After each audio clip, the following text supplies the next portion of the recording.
Bonjour tout le monde et bienvenue à notre première capsule sur comment semer au jardin. Je m'appelle Célia Essier. Je suis horticultrice ici à Montréal et j'ai une grosse passion pour l'horticulture comestible que j'ai hâte à partager avec vous. Puisqu'on habite dans une zone 5 à Montréal, on a une courte saison avec des étés très chauds. Notre saison sans gel commence habituellement en mi-mai et termine au début d'octobre. Pour surmonter cet obstacle, on commence beaucoup de plantes à l'intérieur en semis. Les graines qu'on sème directement au jardin sont souvent ceux qui ont une saison plus courte. Aujourd'hui, nous allons discuter des semences directes dans le jardin et on laisserait les semis pour un autre jour. Avant de semer, il faut préparer la planche. Je commence par désherber. J'utilise une truelle ou une fourche de jardin pour enlever tous les mauvaises herbes présentes dans la planche. Après avoir désherbé, je tourne la terre en utilisant une fourche de jardin. En tournant la terre, j'essaie de briser les grosses touffes et de créer une terre uniforme en texture. Une fois que j'ai tourné la terre, je prends un râteau et je l'utilise pour aplatir la terre et créer une planche uniforme en hauteur. S'il reste des grosses trous ou montagnes dans la planche, l'eau ne se dispersera pas quand on arrose et quelques semis se noieront pendant que d'autres resteront trop sèches pour pousser.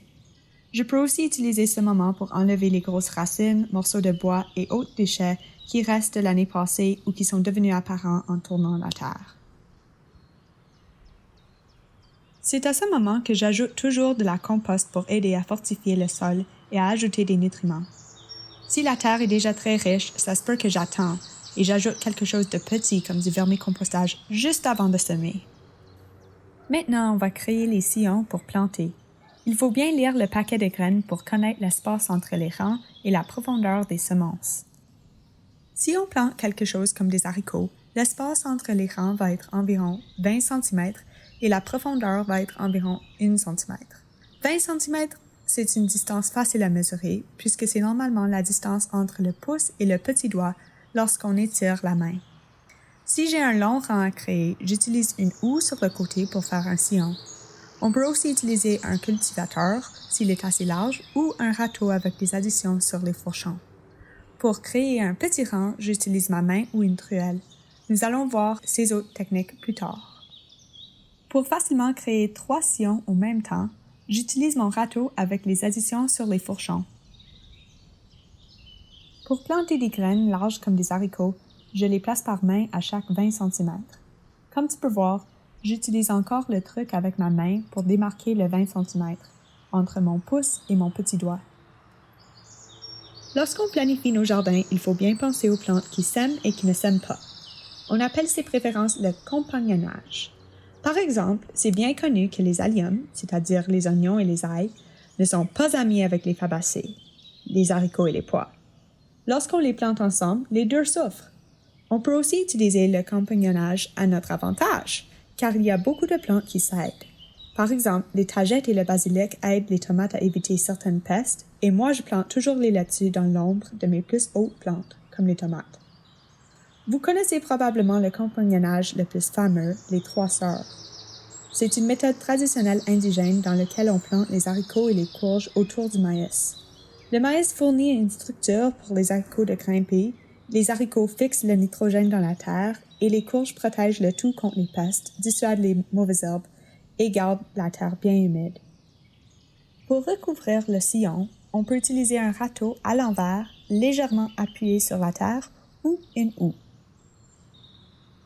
Finalement, il faut toujours identifier les planches. C'est très facile d'oublier ce qu'on vient de planter et il est encore plus important de bien marquer les planches quand on travaille avec beaucoup de gens. Comme tu peux voir, j'ai laissé mes paquets de semences au bout de chaque rang pour m'aider à souvenir de chaque type d'haricot. Après avoir fini de semer, il faut bien arroser la planche pour encourager le contact de la terre avec la graine. Le contact entre les deux s'appelle imbibition et aide à assurer que la graine reçoit assez d'eau. Maintenant, on va semer des carottes. Ces carottes sont très larges et demandent un espace de 10 à 15 cm sur les rangs et 30 cm entre les rangs. Avec un espace requis tellement large, on va juste avoir de l'espace pour 2 rangs.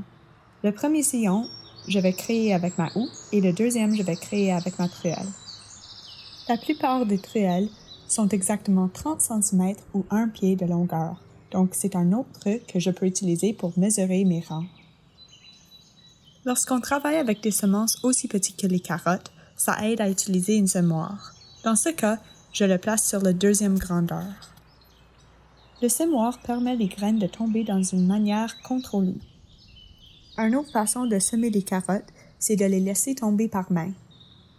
Pour recouvrir les sillons, j'utilise ma main ou encore ma houe.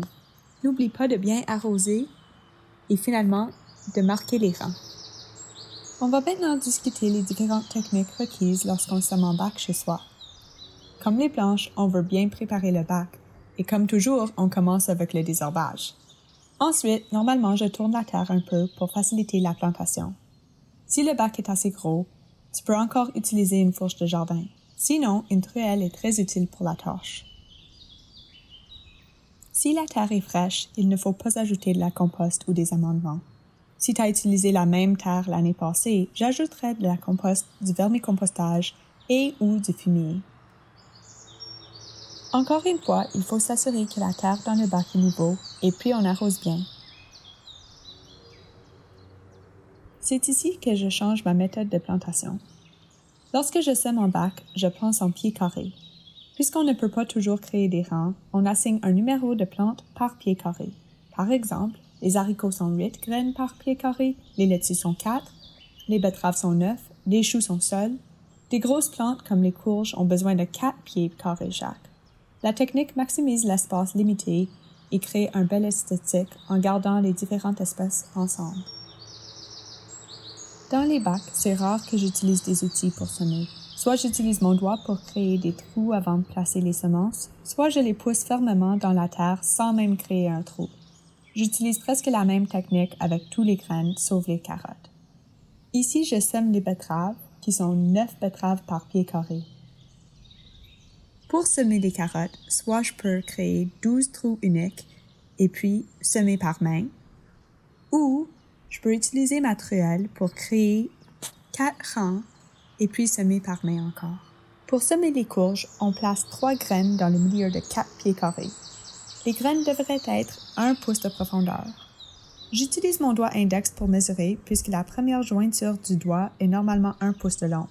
Après que les semis ont 3 ou 4 pouces de haut, on choisit celui qui a l'air le plus fort et on coupe les 2 autres. Nos 2 pieds carrés qui nous restent dans ce bac vont être semés avec un mix masculin. Je vais les semer comme des carottes et puis on va les récolter comme des micro-pousses. Encore une fois, il faut bien identifier chaque pied carré du bac. Et finalement, on arrose le tout. La dernière méthode de semer s'appelle à la volée. En utilisant cette technique, nous allons semer le pourpier comme un paillis vivant autour de nos poivrons. Puis on va le couvrir légèrement avec de la compost fraîche avant d'arroser. Donc, maintenant que tu sais comment semer ton jardin, peut-être que tu te demandes où est-ce que je devrais procurer mes graines. Je recommande toujours de chercher localement. Les semences locales sont prédisposées à survivre notre climat et sont déjà adaptées à l'écorégion. En plus, elles ont souvent une plus grosse variété génétique. Ici à Montréal, il y a une bibliothèque de graines qui offre des semences gratuites à ceux qui promettent de collecter et à préserver les graines à la fin de la saison. Oui, c'est bien possible, mais ce sujet n'est pas pour aujourd'hui.